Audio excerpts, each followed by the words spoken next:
Good morning, dear student. Welcome to the bio class.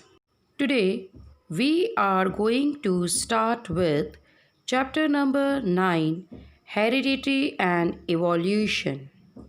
We had already completed with chapter number 8 How do organisms reproduce? This chapter will help you to understand heredity and evolution better.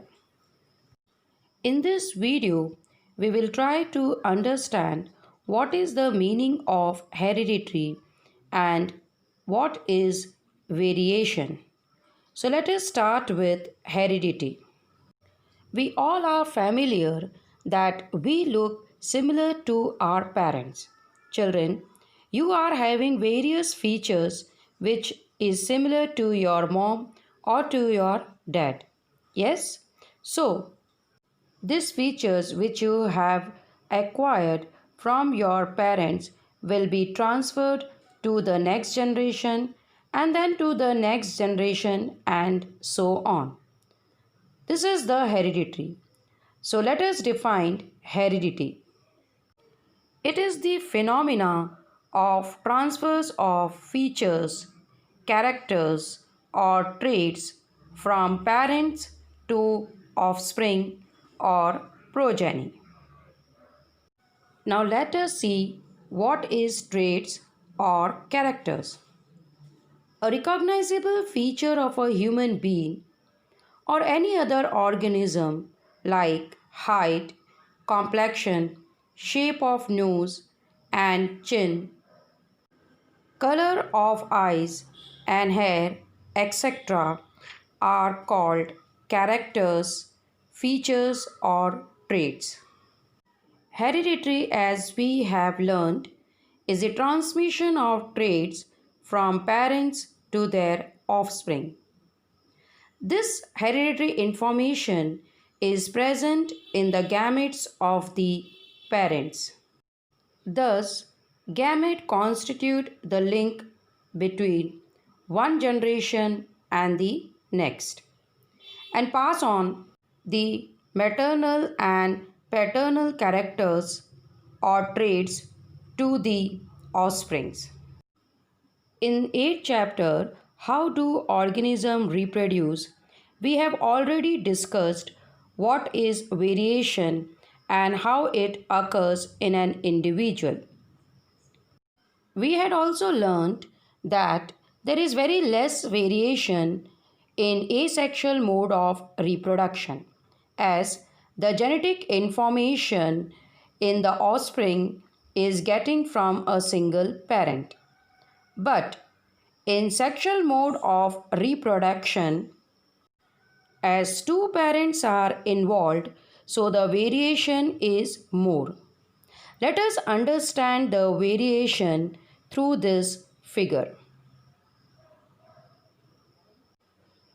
Let us understand the accumulation of variation during reproduction.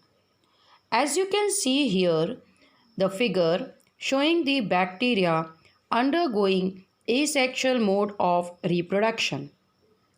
This one bacterium divides and then it produces two bacteria. The bacteria which are produced are similar to the parent, but with slight variation. Now, these two bacteria will grow and will undergo reproduction, resulting in the formation of four new bacteria. These bacteria are similar to the parent, but you can see that some more variation occurred in them. You can see in this figure, the variation is shown by red and green color. Here we can understand that offspring which are produced are similar to the parents. This is hereditary. They have acquired the characteristic of the parents, but with some variations.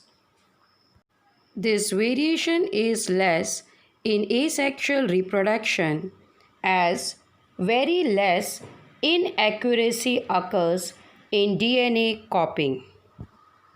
Bacteria are the oldest organism living on the earth, and they were able to survive for such a long time because a lot of variations occurs in them. This helped them in their survival. Let us imagine a condition where the temperature where the bacteria are living increases. Now, if no variation had occurred, then the possibility was that all would have survived or died. But as we have seen that the variations occurs in the bacteria, so some will able to survive in that changing climatic condition, that is increase in the temperature, and will continue the life.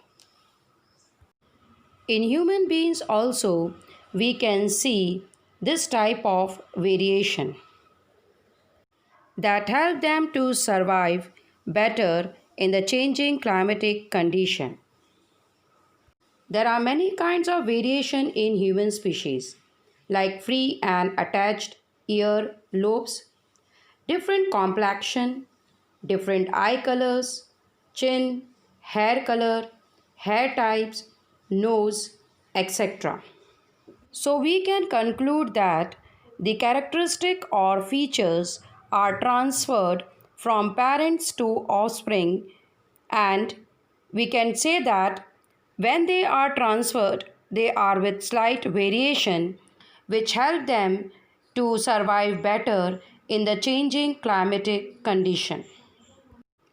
We are going to continue with the same chapter in the next video. Thank you.